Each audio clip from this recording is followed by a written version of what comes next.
Hi there, welcome to today's video. Well, the topic today is counting.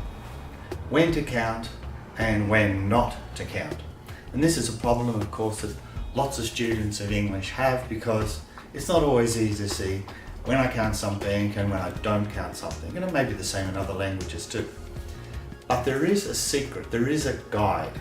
As I often say, grammar is not math, but this is a guide and this will help you some of the time when you work out, do I count or don't I count? And the secret is containers. The secret is containers. So we've got some containers on the board here, just kitchen containers, the things you'd see in any kitchen. And here's a big container, a tub, that you might use for clothes or books or something like that that you need to put away. Now, the easiest way to think of this is we usually count the containers. 1, 2, 3, 4, 5. But we don't always count what's in the container.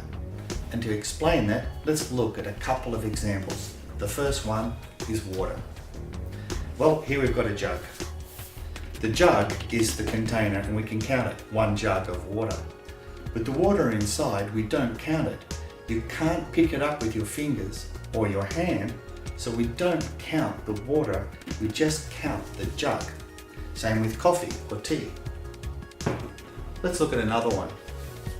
This one is a smaller container of sugar, brown sugar, this turns out. Now, of course, no one's going to go in there and try and count each grain or crystal of sugar. That's insane. So it's impossible to count it. It's very hard to pick them up. So we can count this container, but we won't count the sugar. So the word sugar or the word water doesn't have S. So that gives you the idea of a couple of things that you can't count when it's inside the container. Let's look at something you can count. So here's another container, plastic container, but it's got nuts in it. Of course, you can put your hand in and get the nuts and eat them, and I recommend that you should. So it's easy to count nuts. They have S and means that we can count them because we can pick them up, hold them in our fingers, hold them in our hands, preferably hold them in 2 hands and eat all of them. Of course, the last one, and just as important as the nuts, is cookies. So again, we've got a container, 1 container of cookies, 1 jar of cookies, whatever you want to call the container. We can always count this, and because you can pick up each cookie, you can count the cookies.